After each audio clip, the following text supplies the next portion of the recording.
This is going to be a very serious shir tonight. I can see that. Very important. Unfortunately, people can't really see how well everyone came dressed. I'm actually very impressed. So we had some questions that we left off at last week. Very, very pertinent to this week's Parsha. I don't remember exactly what we spoke about last week, B'diuk, and having had some wine, even less so now than before. But nevertheless, it's always good to repeat things. I always find that people don't remember things anyhow after a shir, usually, unless they take notes, and even then they don't remember. So the average memory span, the Gemara says you forget things after 1 year, but I find that people forget shirim after 3 minutes. So you can basically do the exact same shir from week to week, and most people won't even notice it. That sounds a little bit familiar, and I know he probably said that before, sometime before in the past. Anyhow, the amazing thing is that all of life in this week's Parsha, all of life comes down to this week's Parsha, at least the little aleph at the end of the word Vayikra. Small, little, elevated aleph. It's incredible. Just one little aleph separates the men from the boys, separates the Nevi'im from the non-Nevi'im, right? Separates the Jewish people from the rest of the world, and separates the believers, the Maiminim, from the non-Maiminim. It's like one little aleph. The question is, obviously it has to be raised and smaller so that you can distinguish between the rest of the word. And it's what that little aleph being separate indicates the word Vayikar as being separate from the word Vayikra.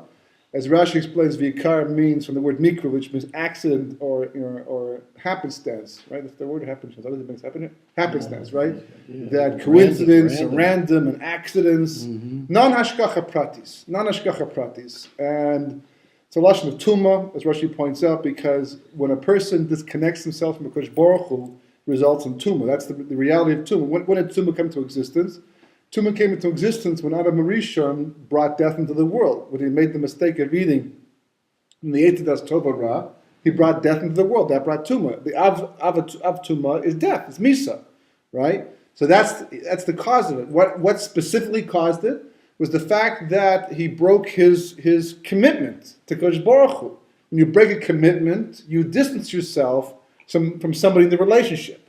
If you don't keep your word, if you're disloyal at any level, automatically it creates a distance. You can be standing physically from each other the same distance as you were before, but psychologically, emotionally, it creates a distance. When Adam HaRishon made the mistake of eating from the Eitidas Tova Ra and violated the commandment not to do so, it created distance. And the death, the misa resulted, the tumah resulted. So tumah is always a function of a disconnect from a HaKadosh Baruch Hu. The greater the disconnect, the greater the tumah is going to be. So obviously, by death, it's the ultimate disconnect in this world. The neshama will still be connected because the neshama is not going to be anyhow Tami B'chlal in any way at any point in time. But the goof becomes Tami because it has no connection to Kodesh Baruch Hu. Then you have Hilchas Nida, and you have Tsaras, and various different things. And each one basically is a different level of being separate from Kodesh Baruch Hu results in Tumah. So Bilam, who Kodesh Baruch Hu appeared to, just whenever Kodesh Baruch Hu decided it was going to happen, as opposed to being able to summon the relationship like Moshe Rabbeinu was able to do on an ongoing basis, he had to be ready the entire time, because always in communication with the Kodesh Baruch Hu is online 24 hours a day, 7 days a week, and that's the word Vayikra, that little aleph. So the aleph being separate and being small is ki'ilu, basically like the is it to say that it's the reality of Kodesh Baruch Hu's presence in the world is small on one level, on one hand, it has to be pursued. You have to go after it, to look for it, investigate for it. The word Yonah, for example, which means dove, and the Jewish people are compared to a Yonah, a dove, that's the animal they're always compared to, has the word Yavan with the letter Hey, right? And if you look at the word Yavan, which of course is Greece, right, the Greeks, right, you have a Yud, then a Vav, then a Nun, right, that's Yavan. And it represents the investigation into the world, into hashgacha pratis, into existence. So you start with the yud, and if it's not enough, you go a little bit further. The vav goes a little bit deeper. The nun sufi goes deeper yet, but that's where they stop. If there are no answers, by the time it gets to the bottom of the nun, that's where they stop. That's the avan. Israel has the hey at the end. It's a Kodesh Baruch Hu. You go as far as you can with your mind, with your brain, understand and investigate creation to get the point. If there's no answer to the question, you go back to Kosh Baruch Hu again. You go back to the Hey. Sion is the same idea. Sion is the tzadi, right, with the Yavin built into it. So we believe in investigation. We believe in using science to understand the world better. We believe in medicine. We believe in all the advancements of modern technology as much as they can be used to get to the bottom line and understand truth better. It's all part of our reality as well, but with one stipulation, one caveat in the end. And that is, if you get to a point where things don't make sense anymore, you go back to the tzadi. We actually start with the tzadi. Starting with the tzadi, as like the concept of being a tzadi, is the idea of starting with the Yitzhak Chaim first and going to the Yitzhak Das Tov Ra. Because as we said before, the prohibition to eat from the Yitzhak Das Tov Ra was not an eternal one. It was not meant to go on forever. It was going to be at some point that Adam would be able to eat from the Yitzhak Das Tov Ra once Shabbos came in. Shabbos would have been Matari him, and Shabbos was the Darga, so the result of the Yitzhak Chaim. So basically the Yitzhak Das Tov Ra becomes permissible to a person who starts off with the Yitzhak Chaim. Because you learn to eat from the Yitzhak Chaim first, then whatever knowledge, the tree of knowledge of good and evil is going to give to you, is going to enhance your connection to Kodesh Baruch Hu and your relationship to Kodesh Baruch Hu, and therefore make you stronger. So you start with the tzadi, and then you can go to the Yavon aspect of it, right? Or if you start with the Yavon aspect, you can only do it knowing full well that if you get to a point you can understand something, then basically you have to go back to Kodesh Baruch Hu. After giving a shir about the Yitzhak Das Tov Ra and Yitzhak Chaim, I bought the magazine that week because the article, the front page article was What Does Science Teach Us About God? 1992. That's when the article came out. It was December 31st, it could be the last issue. Was it Time or something? Time magazine. Yeah. Time magazine. And they interviewed people like Gerald Schroeder and other, believers and non-believers. Anyhow, they had both camps. Mm-hmm. And the article very astutely brought the entire discussion down because they were dealing with the issue about how can some scientists say yes to creation as described by the Torah, and some scientists say no. What's it come down to? Because, for example, if you're comparing intelligence, in other words, we look at one group of scientists and they are not so smart, and the other group of scientists are brilliant. So you say, well, the brilliant ones, they have it, right? Meaning that the smarter ones you can go with the smartest. If they say yes, believe in God, you go with them. If they say don't believe in God, you go with them because they're smarter. That's where they come to their conclusion. But it turns out that you have brilliant scientists on both sides of the line. Both sides of the line. So we can't make a decision based upon that. Maybe it's the evidence. Maybe it's the information. Maybe one camp has better or more information about the situation than the other one. They're both brilliant, but it's all based upon evidence. So if it turns out that one group has more evidence or better evidence, you say go with that group. If they say believe, you believe. If they say don't believe, you don't believe. That's the way basically it would go. But it turns out, of course, they all have the same evidence. They're all looking at the same information. So you have brilliant people with the same information. What makes one person a believer and one person not a believer? It's a big question. It's a very important question because a lot is riding on this. The future of mankind.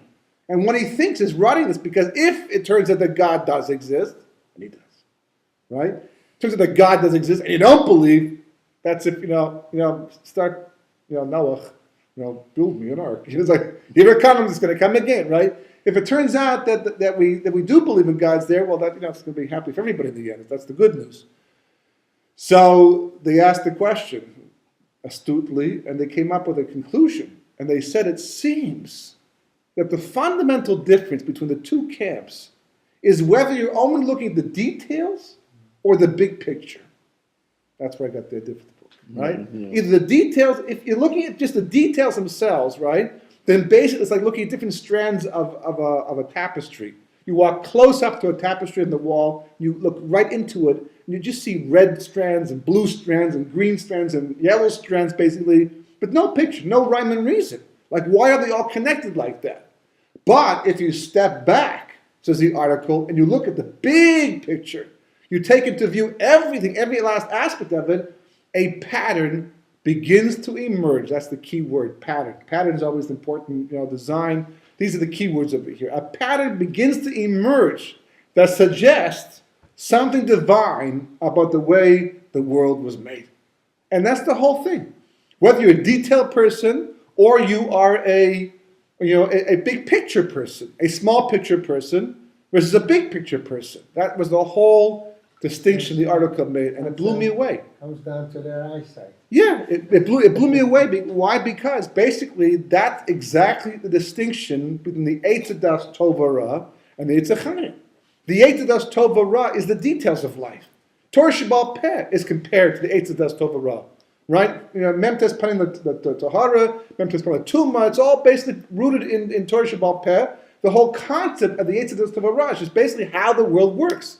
The famous joke or story, whether it's true or it's not true, where a person was sitting in a class in college somewhere, and the professor gave a whole dissertation, and finally a student puts up his hand, and he says, "But why?"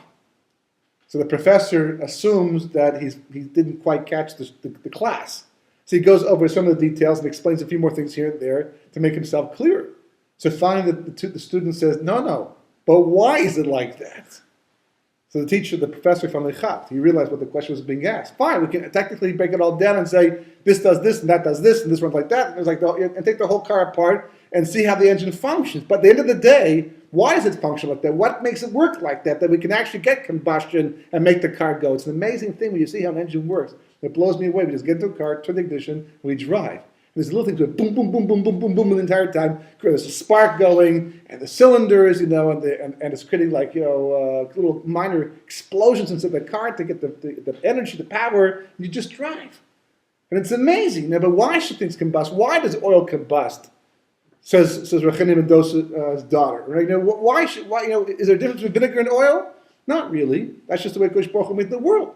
Right? So the professor turns and says to the student, he realizes what the student's asking. He says, that's philosophy 101. Here is chemistry 402. Whatever the case may be, whatever the class, biology, but philosophy, the why behind it, the Eitzachayim, that's down the hall. Now, when I was growing up, philosophy, I'm still growing up, philosophy was what we called a bird course in college and university. A bird course was what a bird course is, right? It's the course you take to get extra credits because it's fun, right? You've got your basic curriculum, but you're missing a few credits. What can I do that won't be too taxing on me? So you took philosophy, right? Because you go there, it's chafif. You go there, sit there, listen, interesting ideas. It's very fascinating. It's not like calculus and biology and all these formulas and chemistry where you have to think about things, record things, remember things, by memory. No, but you go to philosophy and you discuss life. And that's a lot of fun. When I was in university with a course called iconography, it's part of the architecture program. Actually, it was part of the environmental study program that architects had to take in the first 3 years, and the average mark was between basically D and F. And the exams were basically just one question, and you wrote a paragraph. Either you were on the mark or you were off the mark, and you also knew the tutor very well. That's besides the point.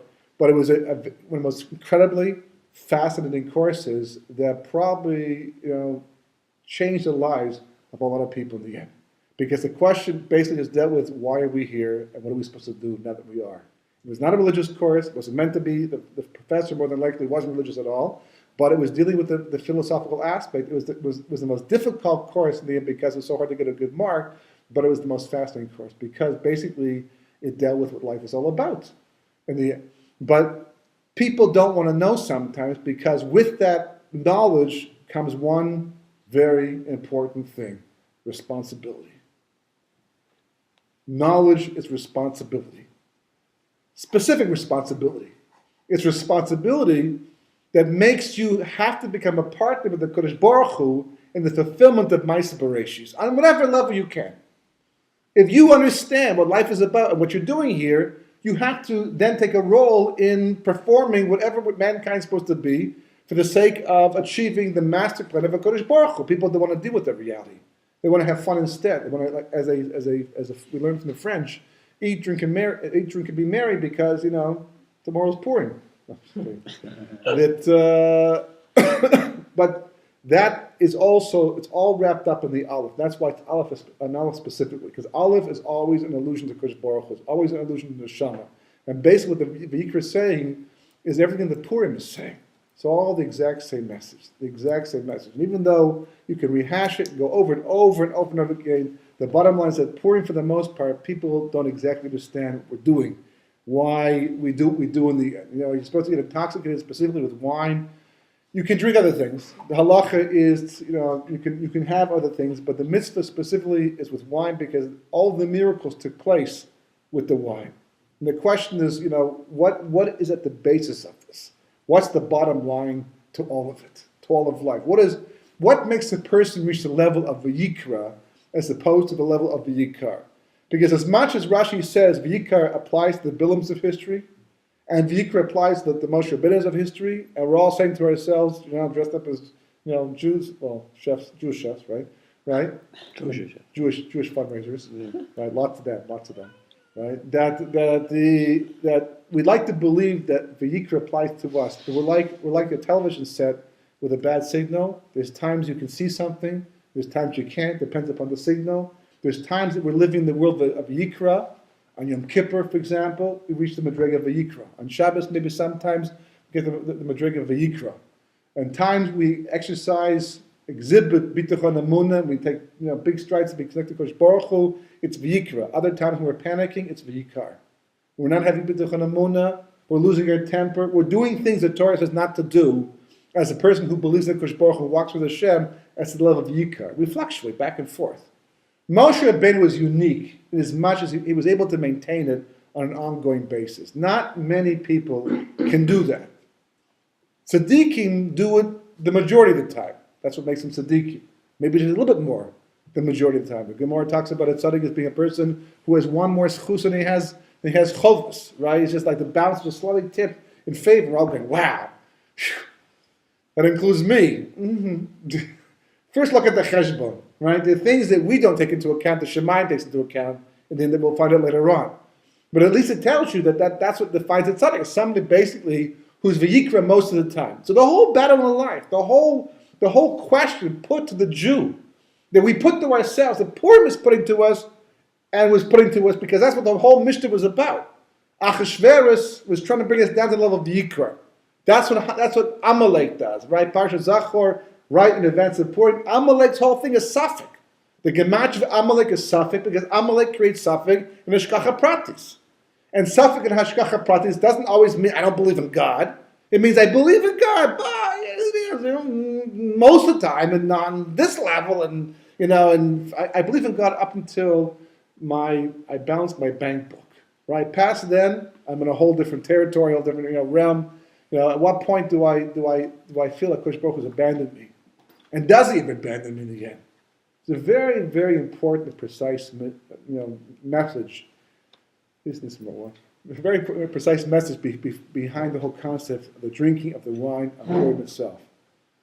That's the whole inu. Kosh Baruch Hu had. Now, you look at what did Achashverosh do? Read the Gemara. It explains in detail what Achashverosh did. It's a bizarre thing, right? Vashti, as the Gemara says, she got punished minikneged mida.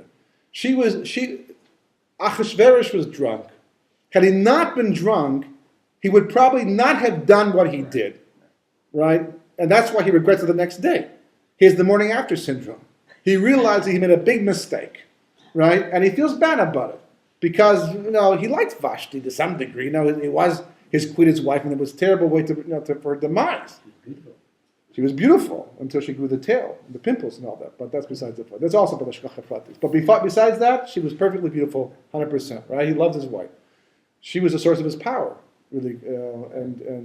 Although getting rid of her kind of solidified his power, but still, it didn't look good in the report card. In the end, to have your queen assassinated because of what? What happened? He demanded. He was bragging. They had all kinds of heads of states, coming to visit him. This big mishta, huge, massive party. The Gemara says. All these people come, and Achashverosh says, you got beautiful wives? You should see my wife. Okay, so a man might feel like that, and certainly in the secular world, the Gentile world, people might brag about a thing like that. But how many people demand that their wives show up in front of their guests to show off their beauty, especially when she's a queen, on top of all things? And even as mugzam as that is, way more mugzam is the fact he requested her to do that without clothing. I mean, it's like absolutely bizarre and absurd. And the Gemara says the reason why this happened to her, because Mina Keneged Mida, right? She used to do the same thing with Jewish women. She would demand they also show up for work on Shabbos, and she would make them work without any clothing on. Also a bizarre thing. What was her thinking again? We won't go to that. But still, why would he, so to look at his behavior as a sober person, would that happen? How would we look at a thing like that? I mean, it would just be so obvious something was strangely wrong. Something was strangely miraculous. For Achashverosh as a sober person to do a thing like that could only be if he was possessed. And who would possess him but HaKadosh Baruch Hu and make him do a thing like that? Because leaders have done bizarre things in history. HaKadosh Baruch Hu has made leaders do bizarre things in history, in the past. But he tries not to. Because for the sake of Bechira, for the sake of free will, HaKadosh Baruch Hu wants it to be that he does his miracles behind the scenes only once in a while, under extreme circumstances, when he has to, for reasons whatever he decides that's the time to do it, will do overt miracles. Overt? Overt. Open. What did I say? Overt. Open. Overt. Sound like overt. Overt miracles, right? That's what he'll do. He'll do it, but for the most part, he does not like to do things that way at all. Always behind, right? So a person says, where was God when I needed him? Where was the HaKadosh Baruch Hu when I was in this difficult situation? Well, he was there the entire time. So why didn't he help out? Because you were blocking him. You were in his way. You're running around doing more hishtadlus than you had to do. Or you're panicking more than you had to panic in the end. And you put him in a position where for him to help you out now requires an overt miracle. If you do not provide a B'derech Teva avenue for HaKadosh Baruch Hu to do his thing, it's a miracle for sure. But in a way he could do it that it looked kind of tefedik, then he might not do it. Because if a miracle happened for you that's so out in the open, so revealed, that's going to reduce your bechira and the bechira of other people at the same time, requires a very big schus, a very big sorach in the end. We spend so much of our time interfering with the HaKadosh Baruch Hu's hashgacha. Because we take too much responsibility, or we panic too much, or we don't have enough bitachon emunah, and we try and solve the situation for ourselves by going above and beyond what's necessary. Where tzaddikim, they just do just enough to give, as who was it? Rav Salant used to say, that you just buy one lottery ticket, and that's all you have to do in terms of ishtadalus, because you provided, the odds of winning are like 300 million to 1, but at least you provided the one for HaKadosh Baruch Hu. So if you do win, someone will say, "Wow, what a miracle!" But people do win the lottery, it does happen, and it happens to some people once in a while. Right? So why shouldn't it happen to this rabbi right now when he has this fantastic Torah, his yeshiva is about to go down, it requires the money? It happens. Derech Teva way. What does the wine do? What did the wine do? It neutralized Achashverosh. It neutralized him. It neutralized his personality. It neutralized his interference with history. He was basically taken out of the picture. He got drunk, and then the HaKadosh Baruch Hu simply used the situation. First he created it, then he used the situation to manipulate the events so that he would end up doing exactly the thing, inviting Vashti to come in, or actually commanding it, her rejecting it. Of course, even still, it wasn't so pashut. Of course, Baruch Hu had to make it that Vashti broke out in these tzaras and grew a tail, because she might have come in the end. In spite of the absurdity of the entire situation, she still might have come. So Baruch Hu had to make a doctor that she would not come in the end. So that was a little bit lamalam teveli, But even then, people do break up. Maybe she got nervous and broke in hives and can justify and rationalize, and that's what people do all the time, right? Just we mentioned last week that the physicists said that the brain can evolve from neurobiology and a lot of accidents, like that one phrase. There's no God, but a lot of accidents. That's the difference between Vayikra and Vayikra. That's the Aleph. They call a lot of accidents, they drop the Aleph. We call Hashgacha Pratis, put the Aleph back in, and HaKadosh Baruch Hu is back in the picture once again. But the wine represents the neutralization of your das to HaKadosh Baruch Hu's das in the end. And that's the whole point of the drinking in Purim itself. Ad lo yada bein aro haman and borach mordechai. What does that mean? I mean, to get to a point. Believe me, I've met many people get really drunk, and I've got there to some degree myself. If you ask me that question, I can still answer it. I may stumble over the words a bit, right? I may have to think about it for a second or two. But at the end of the day, I know which one's the cursed one and which one's the blessed one. So what are we talking about? Complete unconsciousness, a lack of consciousness over here? What does the Torah sanction then? The whole is about das, and it says anybody who comes and gets yishuv v'das by drinking wine has the das of their creator, has the das of the shivim zakenim, because the gematria of yain is 70, and the gematria of sod is 70. And when wine goes in, sod comes out, right? Sod comes out, right?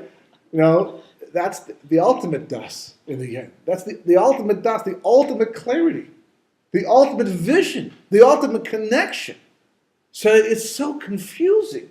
What do you mean? And it's Yom Kippurim, right? Yom Kippurim, a day like Purim. Yom Kippur is exactly the opposite that most people treat Purim itself. Purim is a time, I see people try to rip doors off buses on Purim. Literally.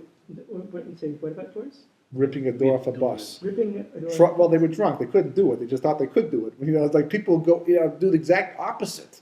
Getting sick, and say things they shouldn't say, regretfully, becoming unconscious, that's what how could it be Yom Kippurim? Is it a joke? Well, not really, if we're being told the last holiday to go, the last Chag to be Batal, even after Yom Kippur is Batal, is Purim itself, and it's only a Chag D'Rabbanan in the end. It's Purim. It can't be that. Purim has to be the ultimate level of consciousness. So you feel it. You feel it, right? You have a little bit of wine, Shabbos and Yantiv and Purim, whatever, and you just relax. Your body just starts to relax, And all of a sudden, you haven't forgotten your worries. There's a visa bill to be paid still. When Purim is over, I go right back and to do the mortgage, the visa bill, the kids' schooling, this thing, that thing. It's right there in your head. It's there. You've not forgotten it. But somehow, by getting a little bit inebriated, a little bit drunk, right, your body relaxes and says, I haven't forgotten that, but I don't feel like dealing with it right now. Today is Purim. Today is Purim. So what happened? What just happened? How'd the wine help that? What did you just do? Sometimes problems become so overwhelming that you just shut down. I've had days, who hasn't had a day where it's like, there's just too much going on right now. I can't solve it today. I don't know how to solve it whatsoever, but I can't think about it either. It's just wearing me down. I'm just shutting off, I'm closing the door, I'm having a cup of coffee, I'm having my biscuits, I'm reading a book, and I'm just shutting down, and that's it. They're not banging at my door right now. They're not taking away my car. I don't have a car anyhow, but they're not taking away my kids, that I know of, and it's like, okay, and just put it aside. And somehow, problems work themselves out. So you get in the habit of saying to yourself, gee, I wonder how Kosh Baruch Hu is going to solve my problem this time. I have no idea. I have no solution. I don't have a solution. I don't know. I just know that so many times in the past, I've had problems I did not know how to deal with. And over time, somehow, things work themselves out. Not always the way I planned. Not always the way I thought it should end up in the end. But then again, who says I know what Kosh Baruch Hu's master plans are about? A person's a child, and the child does not work out the way that they plan the child to grow up. They're not the spitting image of the parent or the grandparent or the family. They're not going to go. They're not excelling in yeshiva. They're not getting married. The greatest book in the world. Whatever the situation might be. But who says that's what you're supposed to get in the first place? Everybody is on a journey. Every neshama is on a journey, and every neshama is put where it's put specifically as part of that journey. It's like getting on a train with 5 strangers or 10 strangers. Does anybody assume for 1 second and say, hey, we must be mishpacha? We all got the same car. We all got the same car. The fact that you're sitting in the same car as me must be we're all family. Where are you from? Are you crazy? We lined up. Okay, it's a shtacha practice. We're all the same family over here. But that's what a family's like. Well, you met your wife, okay? She was a complete stranger before you met her at some point in time. Hashgacha brought you together. Not you, Hashgacha did. And eventually got married because of that. Did you choose your children? Did you go shopping together? Did you open a little manual? People are trying to do that today, blue eyes, whatever, right? But even still, there's no guarantees what the child's going to be like. The bottom line is the neshama is the engine. No matter which geneticist promises you what in the end and what the child's going to look like, he cannot guarantee the soul that's going to go into that child. Complete stranger. Put into your family as part of that soul's journey. Now, the truth is that neshamas do work to grow together and move together through history a lot of times, and things do flip-flop where the father can be the son can be the father. Man, I can't wait till it's my Your turn. But hope my father didn't watch this. But it's all more of a hashgacha that the thinker Baruch Hu himself works all the details out. And the wine says, you see that feeling you have right now? Where even though you're aware of the issues and the problems, and they haven't gone away because of the wine did not wash away, but what went away? The sense of helplessness. The sense of because Baruch Hu's not there disappears. Somehow you feel good about life anyhow. There's this layer of happiness and joy that's inside it that's getting blocked all the time by worry and doubt and all these negative things, and it's forcing you to stand in the way of HaKadosh Baruch Hu, who now can't help you because you took away the opportunity to have it happen, but derech teva, we call teva, even though it's a mace in the end. So the wine comes along and says, the whole reason why Purim happened in the first place, because the Jews were overdoing it. The Jews were getting too involved in their lives, too much into the gashmis, too much into the history. They weren't allowing HaKadosh Baruch Hu to have a relationship with them. Haman came along as an external manifestation of their own doubt. That's why he's Amalek in the end. Their own disconnect from HaKadosh Baruch Hu was manifested by the enemy. So eventually we were snapped back into reality once again. We stood out of the way, and boom, HaKadosh Baruch Hu came in and saved the day. By the way, this is also what he says he says it also in, I think it was Lavavis, in Shai B'Tachon. He said the ultimate punishment HaKadosh Baruch Hu gives a person for having no B'Tachon Amunah is leaving them to rely upon the thing they rely upon. HaKadosh Baruch Hu says you can rely upon me, and I'll make it happen for you, or you can rely upon whatever else you can rely upon, yourself, your neighbor, your friend, on Avodah Zarah, whatever. Go ahead, rely upon them, b'vakasha, and see how far you get with it in the end. And that's only with the Baal Peor, they're all screaming and cutting themselves, and all, they really believed for a while because there was no test. And now they really needed the whole thing. Like, Aliyah was like, go ahead, go. Maybe they're dead. They can't hear properly, right? He's making the thing a real reality, how false the entire thing is. And then eventually he pours water on his back. And there's Baruch Hu shows that, all you have to do is be in the right place at the right time, thinking the right things. Because Baruch Hu will always make it happen. When things fail, historically, it's because Klal Yisrael has gotten in the way. We're second guessing because Baruch Hu, we have done too much, or too little, also, by the way, either way. But we haven't focused on just being what we have to be in that specific situation. And most of the reason is because most people have no idea what they're supposed to be in a given situation. The events just happen to show up and arise, and the person ends up being, whatever they are. There's no hachana. And that's the other message of Purim as well, is that everything in life comes down to preparation, all but hachana. We learn from Shabbos as well. The Gemara in Avodah Zarah says, that anybody who prepares Erev Shabbos will eat on Shabbos. Anybody who doesn't prepare Erev Shabbos, what will he eat on Shabbos in the end? So Chazal says it's also much for all of life. If you're prepared in life for situations that arise, then you'll be successful. If you're not prepared, psychologically, emotionally, religiously, you're going to fail the test in the end. And that's ultimately what the Gemara means when it says, Ein Adam Baruch Shtus. A person will only do a chet if he has a ruach shtus. He goes insane. Who in their right mind is going to violate the will of God? Who in their right? If you believe in God, and He's there, the Torah is true, how can you possibly stand there in Yom Kippur and do all chet? You should be free of chet. You'd be crazy to do a chet. No? That's good news. You know why? Because crazy people are pater from mitzvahs. Because every time I do an avera, I'm pater. Gemara, I think the Parashas question in the Gemara. What does it mean? So the answer is a big chiddush, phenomenal chiddush. You are not chayiv because of the chet. Not chayiv because of the chet. At the time of the chet, you're meshugana at that point. What am I chayiv for? For not having prepared yourself. You shouldn't be meshugana when the situation arises. Very simple mashal, right? A person who's on a diet, they want to lose weight. Okay, it's not so easy in the Jewish world. That's where you gain most of your weight, right? There's a bris, and then another bris. And you start to gain weight after a while. You go to a chasna, there's always, especially in chutzlars, way more food than you should ever eat. Just in general, our generation eats way more food than we should be eating.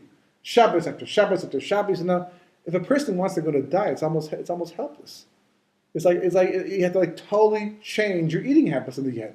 So you go to a chasna on an empty stomach, forget it, you're finished. I'm going to diet. I'm going to go to the chasna. I won't eat that much. Right. Everybody around you is eating. They're bringing prime rib beef, this and potatoes. Okay, I'll just have a little bit. Then you have a second help or whatever. You're finished. If a person wants to stay in the diet, what do? Before they go, if they really want to stay in the diet, what do? They have a big salad before they leave the house.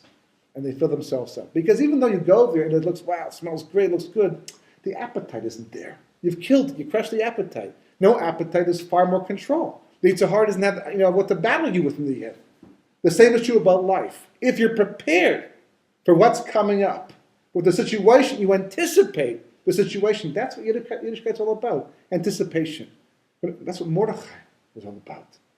That was the difference between Mordechai and the Jewish people of his time. Mordechai kept anticipating. He said, gotta be ready. Don't bother us. You're eroding. You're endangering us. You're making Haman angry.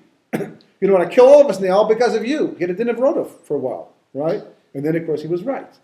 And we all recognize, actually not all of us, the Megillah ends up by saying, only Rov Echav in the end. It was Jerusalem, the Rov Echav. Only the majority of people could face the truth and be molded to him in the end, right? Mm-hmm. That's Jewish history. But it's all about Hachara. It's all about knowing how to behave, how to work with the Kadosh Baruch Hu, how to work with the Hashgacha Pratis, and not getting in the way of the Kadosh Baruch Hu. On Purim, at least once a year, and that's on Yom Kippur too. That's why it's Yom Kippurim. Because on Yom Kippur, you do the exact same thing. On Yom Kippur, it's the one. What's unique about Yom Kippur? What's unique about Yom Kippur? So the Gemara brings down in Yuma, the Gematria Satmar is 364. To tell you, the Sitra Achra only works, he's a contract. 364 days of the year he works. One day he gets off. Talk about union rules. Yeah. One day he gets off. He would work all 365 if he could, by the way. He doesn't want the day off. Which day does he get off? Yom Kippur. So my Rosh Hashanah used to always tell us, if you, because still be it's a hard Yom Kippur. You can still speak Lashon Hara. You can still slack off. He said any averas a person does in Yom Kippur is out of habit, not because of the Yitzhahara. The Gemara is telling you, you're just used to behaving that way. That's your pattern of life. So therefore, even on Yom Kippur, you still might do it, but everybody improves. Everybody's better on Yom Kippur. Everybody has no Yitzhahara. It's Bata. So nobody gets in the way of Hashem on Yom Kippur. And that's what's Yom Kippurim. Yom Kippur, right, that's what it's all about. But on Purim, we do it the better way. On Yom Kippur, we do it by fasting, becoming like angels, because a certain state of Shmaya has put in the world. On Purim, we get a little drunk, get the conductor drunk, in order to feel what it means to get out of the way of Kadosh Baruch Hu, so he can do his thing, because he will do his thing. And that's what Purim promises. Otherwise, why celebrate it? Why celebrate it? There's been many Yeshuas for Klal Yisrael in history. Why make a holiday out of it? We only make a holiday out of an event in history if the event has a message for every generation from that point onward. Purim says, if you don't interfere with Hashgacha Pratis, you don't get in the way, HaKadosh Baruch Hu will save you, period.